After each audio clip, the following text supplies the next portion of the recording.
كلمتان حبيبتان إلى الرحمن خفيفتان. Hadi gelelim 832. hadis'e. An Abi Sa'id el-Hudri radıyallahu anhu, o zar Allah razı olsun. Abi Sa'id ayta Samiyettu Resulullah, men peygamberini eşittim sallallahu aleyhi ve sellem yaqulu aytadır. Hayrul majalisi awsa'uha. Adamlar vakti oturgan majlislerini deyin, lap yaxşısı erkini deyin. Erkekler varmışsa tığız edip aramanı birbirine başlayın. Zaten mi? Bari erkekler oturuyoruz. Hani sizin barinizde şöyle bir halin üstüne kıstırıp oysa ne çık olur? Lap yaxşısı deyin, erkini her kim ayağını uzatmazsa da uzatıp olağan kuyda.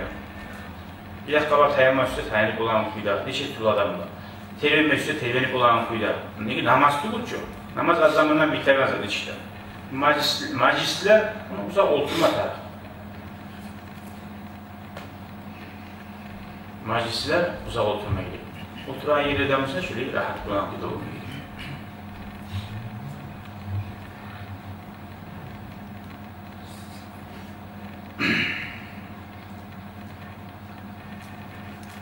Yaxşısı degan zamandan majlisdan yaxşısı degan zaman nasıl zattır? Şu o'zunda barakat var, o'zunda yal bo'lmoq var. Birov-birovga açıp chiqarmoq yo'q degan zotlar. Hali elhamdülillahi robbil alamin. Kelay bir daha hadisga. Bir ahamiyatli. Şunu bilmeyi qo'ymaga vallahi Müslüman adamı yaramayın. Şunca kadar büyük tarih hadis. Bu her majliste, gayret olsun, cihim olsun, bir konaklayıvergan olsun, hatta şu sohbet ilmul majlislerde de okulmaya kalmaya şu dua. Subhanakallahumma bihamdik, eşhedü en la ilahe illa ent, estağfiruka ve etubu ileyk. Bu stabilne yorulma gereksin. Her Müslüman adam yaşamıyor.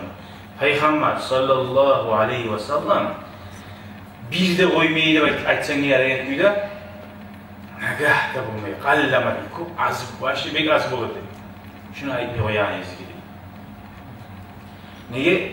Her şey oturduğun zamanla uvak, aşıp kavak, ilişkiler söylenip ola şu majliste bulunan zatını kafarat edip tazalap neçik ola. Aşıran yerini cuğup tazalap geçsin, hiç ara olur. Aşamada yayıp geçsin, bazen hiç olur. Şu majlisler de değil.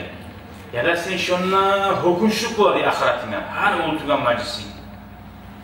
Boşuna geçsin, ne hak geçsin. Ya da Musa, sana şu ahiretine hayır. Her oturgan yerin olsun. Bu da yatam seninle.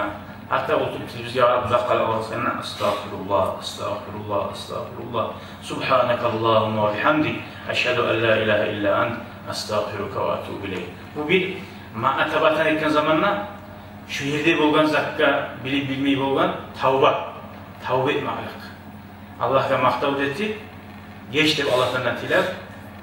Şöyle tursan şu bolgan şu majlisler şu sveci günahları mı açı barda?